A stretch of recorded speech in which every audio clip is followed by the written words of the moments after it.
Open it up already. It's heavy. Annie drops the garbage bag with a thud at the entrance, crouching to catch her breath. If it's that hard, you didn't have to bring it here, I say, and Annie glares at me. Throwing out garbage costs money. If I can dispose of it at my mother-in-law's, Cindy, it saves money. If you want me to take it back, hand it over. Here. She thrusts her hand out and wiggles her fingers. I try desperately to lift the garbage bag, but my weak body makes it difficult. Only a pitiful groan escapes my lips. Annie just stands there, smirking at me. Looks like it's impossible for you, even if you spend all night. Well, I'm leaving. Staying any longer is a waste of time. With that, Annie leaves me behind and walks away. I was at a loss, unable to move the garbage bag from the entrance. If it stays there, it'll block the way, and I won't be able to get outside. I desperately tried to move the garbage bag, putting all my strength into my arms. Finally, the bag slid a bit. Seeing a glimmer of hope, I pulled the bag even harder, but it was so heavy that the friction with the floor caused it to tear. In the unexpected turn of events, I hit my arm hard against the shoe cabinet. Ouch! I can't take this anymore. Holding my arm, I looked at the garbage bag and saw its contents scattered across the entrance. I realized that I should have just divided the contents into smaller bags instead of dragging it. As I began to pick up the garbage, I noticed something odd. No way is this. Seeing what was inside the bag, I understood Annie's true intention. Tears began to flow naturally from my eyes. My name is Cindy. Now, I'm sitting at a desk in a dimly lit room, making handmade jewelry. The only sounds in the room are those of the jewelry making and the ticking of the clock. I could faintly hear the happy voices of children playing outside. That's enough for today. Though I was still in the middle of working, my vision was getting blurry, and my fingers were no longer moving as they should. If I pushed myself too hard, I might make a mistake and have to start over again. So, even if I felt I could do a bit more, it was wise to stop. When I put down my tools, I noticed for the first time that the room had gotten dark. Oh, it's already this late. Even as I murmured, there was no family in this house to respond. Feeling a bit lonely, I maneuvered my wheelchair to turn on the light switch. As the room lit up, I saw the pile of black garbage bags in the corner, but I didn't want to look at them. What should I make for dinner today? Quickly tidying up my tools, I went to the kitchen to start preparing dinner. The cheerful voices of children playing outside continued to be heard. As I listened to them, chopping vegetables on the cutting board, tears suddenly fell from my eyes. Why do I have to live such a miserable life? As I thought that, I couldn't stop the tears from flowing, and they dripped onto the cabbage on the cutting board. The reason I'm in this condition is because of a car accident over 20 years ago. Since then, I've been in and out of hospitals and living in a wheelchair. Because of this, I couldn't properly take care of my son, Joe. My husband, although he tried, was busy with work, so he ended up neglecting Joe as well. I still can't forget the sight of young Joe looking lonely in the middle of the dark room when my husband and I came home late at night. I truly feel sorry for Joe, and the emotional scars Joe bore severely disrupted our lives afterward. He ended up becoming a delinquent. He wouldn't listen to either of us, constantly getting into fights with his classmates and being called to school. Even so, I tried to stay positive, thinking that someday I could reconcile with Joe. So, to supplement my husband's income, I also did side jobs making accessories. However, Joe didn't reform. Instead, he demanded money and became violent with me. My husband collapsed, likely due to the stress from work and home life. Worrying about Joe until the end, he passed away. Joe, perhaps feeling some responsibility, got married to a woman named Annie and quickly moved out. I was left with an unnecessarily large house and my jewelry making. I sold my jewelry at flea markets, so I had some interaction with neighbors. Talking with people only happened during those times. As I reminisced and shed tears, the doorbell rang. Someone coming at this hour had to be her. I quickly wiped my tears and hurried to the door as fast as I could. However, the person on the other side of the door couldn't wait and started banging on the door. Just a moment, I'm opening it now. As soon as I unlocked the door, my daughter-in-law, Annie, burst in with a hostile demeanor. She was wearing a suit, likely coming straight from work, and holding a black garbage bag for some reason. It was tightly packed and firmly tied. Why didn't you open the door sooner? You're really slow. As soon as she entered, Annie, her face red, hurled insults at me. I'm not just sitting around doing nothing, I still have to check on you, so I came. I'm sorry, but it's hard to move quickly in a wheelchair. Stop making excuses. You should get more exercise. Here, take this garbage out. It'll be good exercise for you. With that, she tried to throw the garbage bag into the room. Stop it. It's really hard for me with these legs. If this keeps up, I'll be buried in garbage. I desperately stretched out my hands to stop her from throwing the bag, but my efforts were in vain, and the bag slipped from her hands, landing with a thud on the floor. Why does she have to be so cruel?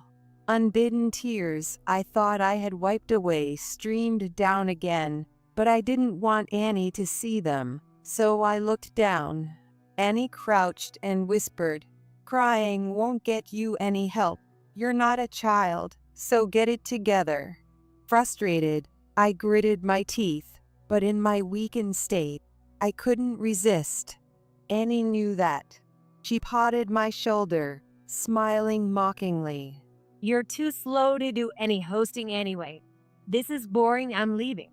She opened the door to leave, but suddenly turned back, looking at me seriously. I'll come again. The garbage isn't sorted, so you need to do it. Otherwise, you'll get in trouble. Understand? I was too angry to respond. As soon as the door closed, I hurriedly locked it. Annie has been coming to the house every day since my husband died. It's not out of kindness to check on me. She comes and insults me, and lately she's taken to throwing garbage at me. I didn't know what was inside, but it was so heavy that I couldn't muster the energy to take it outside. I picked up the garbage thrown on the floor and piled it in the corner of the room. I felt like I didn't care about anything anymore. If I had to spend my remaining years in loneliness, I might as well let the garbage bury me and leave this world. After I'm gone, the neighbors would be shocked to see this mess. Then, the truth about Annie's actions would come to light. That was my only form of resistance, and in a way, I was looking forward to it. Why did he marry a woman like her? Even so, I couldn't contain my frustration, so I decided to call Joe. I hoped he could warn Annie. Fortunately, Joe answered the phone right away. What's up? Are you feeling sick? No, it's not that. Annie has been doing terrible things to me again. I told him everything that had happened so far, but Joe didn't listen to the end. Before I could finish, he interrupted harshly. "You're just complaining about Annie, right? You should have said that from the start, instead of rambling on. Why are you saying such awful things? I'm suffering too, you know." Your suffering doesn't matter to me. Annie takes good care of me. You must have done something to upset her. I didn't do anything. Don't make assumptions. I knew I sounded tearful, but I couldn't help it. I had no one else to rely on, and I wanted Joe to be on my side.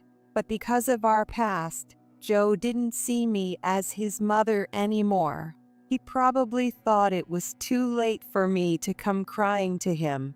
Still, it was unfair that he wouldn't listen to me despite the truth of Annie's actions. I'm busy. You must have nothing to do, which is why you're picking on Annie.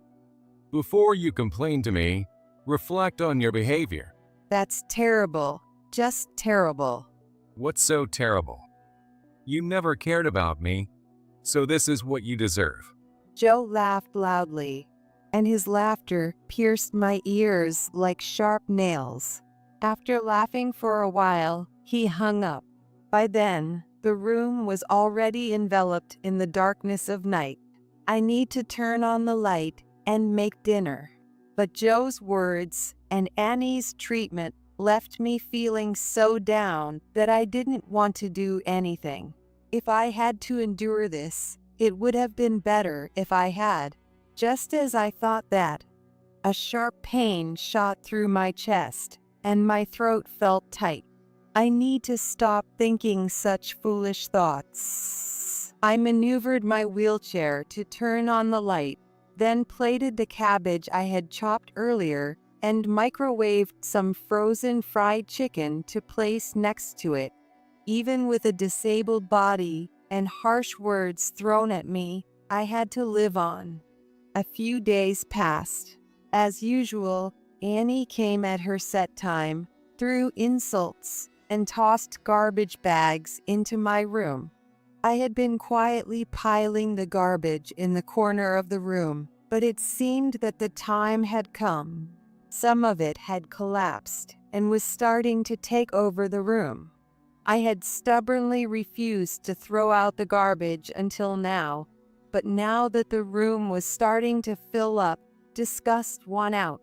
Besides, it seemed the neighbors had noticed Annie's behavior. When I was outside, a neighbor approached me and gently patted my back. "I know you're always being treated terribly. I didn't want to meddle, but if you need anything, just let me know." "Thank you. I might take you up on that if something comes up." That brief conversation with the neighbor made me happier than anything else. I had thought I had no one on my side. With a bit of newfound confidence, I decided to tell Annie to take the garbage back. Around 6 p.m., Annie arrived. As usual, she was in a suit, but the garbage bag she carried was larger than usual. She seemed to have had trouble bringing it. Her face was red, and she was breathing heavily. Open up already. It's heavy. Annie dropped the garbage bag with a thud at the entrance, crouching to catch her breath. "If it's that hard, you didn't have to bring it here," I said, and Annie glared at me. You don't get it. Throwing out garbage costs money. If I can dispose of it at your place, it saves money. "My house isn't a dump. Take it back." I tried to lift the garbage bag from the floor, but it was too heavy to move. "What's inside?" "I can't budge it at all." I tried to pull it, but my weak body couldn't manage. If you want me to take it back so badly, give it to me. Here. Annie thrust her hand out and wiggled her fingers. I desperately tried to lift the garbage bag, but my weak body couldn't manage. Only a pitiful groan escaped my lips. Annie just stood there, smirking at me. Looks like it's impossible for you, even if you spend all night. Well, I'm leaving. Staying any longer is a waste of time. With that, Annie left me behind and walked away. I was at a loss, unable to move the garbage bag from the entrance. If it stayed there, it would block the way, and I wouldn't be able to get outside. If there was a fire, I wouldn't be able to escape. I desperately tried to move the garbage bag, putting all my strength into my arms. Finally, the bag slid a bit. Seeing a glimmer of hope, I pulled the bag even harder, but it was so heavy that the friction with the floor caused it to tear. In the unexpected turn of events, I hit my arm hard against the shoe cabinet. Ouch! I can't take this anymore. Holding my arm, I looked at the garbage bag and saw its contents scattered across the entrance. So, I should have divided the contents into smaller bags instead of dragging it. As I began to pick up the garbage, I noticed something odd. No way, this. When I picked it up, it was a package of microwavable macaroni and cheese, and it was unopened. What is going on? Could it be that Annie didn't realize and just put it in the garbage bag?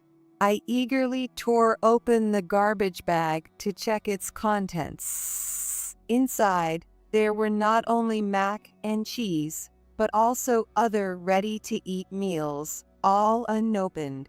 And it wasn't just ready-to-eat meals. There were also dried pasta, canned fish, and even cash wrapped in plastic bags. Why is all this inside? I left the bag at the entrance and went back into the room, opening each garbage bag piled in the corner. Sure enough, none of them contained actual garbage. They were all filled with ready-to-eat meals, canned goods, non-perishable items, and cash. I was stunned, unable to understand what was happening. Since every bag contained these items, it couldn't have been a mistake. But why go through such a roundabout way to deliver these? I had no choice but to ask the person directly. I cleaned up the scattered items at the entrance and waited for the next day. The next day, Annie arrived at the same time. I beckoned her into the room without saying anything.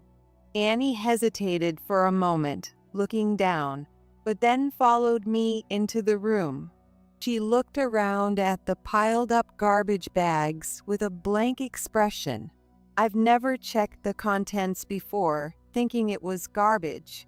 I'm sorry, I didn't realize you were trying to help me. Annie said nothing, just looked down at me, but suddenly her face twisted, and she covered it with both hands, bursting into tears. I'm sorry for saying such terrible things to you. It's okay. But there must be a reason. Tell me everything. Through her tears, Annie explained the situation. It's Joe's fault. Everything that's happened has been on his orders. Why would Joe do such a thing? Though Joe resented me, I never thought he'd go this far. Joe is in financial trouble. In financial trouble? That can't be true. I found it hard to believe that Joe was struggling with money. When my husband passed away, Joe received a substantial inheritance. He took most of it. It's true that I also have physical limitations, so ideally, I wanted to rely on the inheritance. Even though I needed the inheritance, I felt guilty for making Joe feel lonely. So I didn't complain when he took it. So it made no sense that he was short on money now. When I pointed this out to Annie, she hung her head in shame. It's his business. Joe started a cafe to help revitalize the town. I had no idea, but apparently Joe had started this business a few years ago. Since he had a good public image, He managed to get the necessary permissions from the city and the bank to open the store. But things didn't go as planned, and the business failed. Burdened with debt, Joe set his sights on my inheritance. At first, I refused. I knew from Joe about your situation and understood why he hated you, but I couldn't bring myself to mistreat someone with a disability. Annie sat on the floor, hugging herself. So, you had no choice but to do it, I said. Annie nodded and lifted her shirt, showing me her bare back. I gasped at the sight of the painful bruises. He's not normal. He acts like a gentleman in public, but he's cruel to me. Annie put her shirt back down. He didn't trust me either. He ordered me to document everything I did to you. But you mixed in the ready-to-eat meals instead of garbage as a form of resistance. Annie shook her head sadly.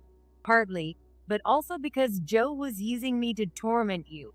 If anything went wrong, I'd be the one blamed since he didn't do anything directly. Annie continued, scratching her head in frustration. So it was insurance. I thought if I insisted it was food, not garbage, my punishment would be lighter. I didn't mind if you actually threw it away. But why are you being honest now? A neighbor almost called the police. I realized it was pointless to continue, but I'm still scared of Joe and don't know what to do. Annie didn't seem to be lying. She looked genuinely distressed, roughly tugging at her hair. Seeing this, a wave of intense anger surged within me. I didn't mind if Joe hated me or if I lost my life. He could use my inheritance to pay off his debts or invest in his business as he pleased. If that satisfies him, then I can say I fulfilled my duty as a parent. That was all I could do for my son. But involving Annie and subjecting her to violence was unforgivable. I took Annie's hand. Thank you for telling me. Let's stop Joe together. But how? What should we do? Don't worry, I have a plan. With that, I began preparing to help Annie. First, I explained the situation to the neighbors and told them we would be staging a scene, so they wouldn't be alarmed by any loud noises. Next, Annie and I planned and recorded her verbally abusing me with her throwing garbage bags at me. Okay, I'm ready. Annie said. At her cue, she threw a garbage bag at me. Take this. No, stop it. We filmed several variations, changing clothes to ensure Joe wouldn't recognize us. As we continued, it started to become fun, and we ended up with a more realistic video than I had anticipated. That should do it, Annie. If possible, I'd like you to record Joe harassing you as well.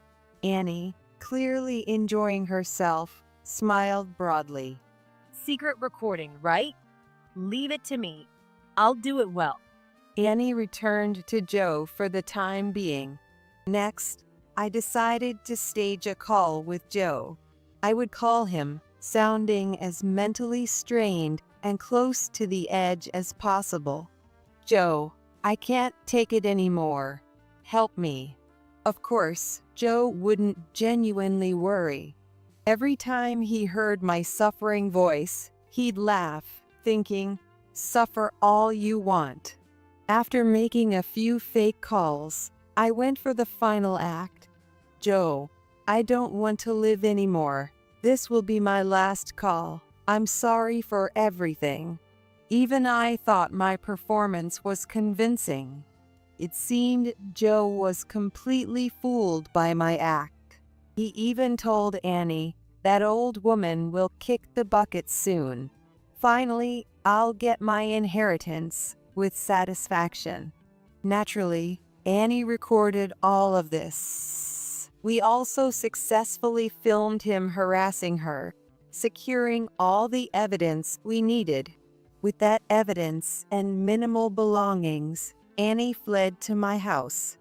She had already explained the situation to her workplace, so Joe visiting her there would be pointless. From my house, Annie contacted a lawyer to expose all of Joe's wrongdoings. A few days after suing Joe, I received a call from him. As soon as I answered, he rapidly asked, "Hey, do you know where Annie went?"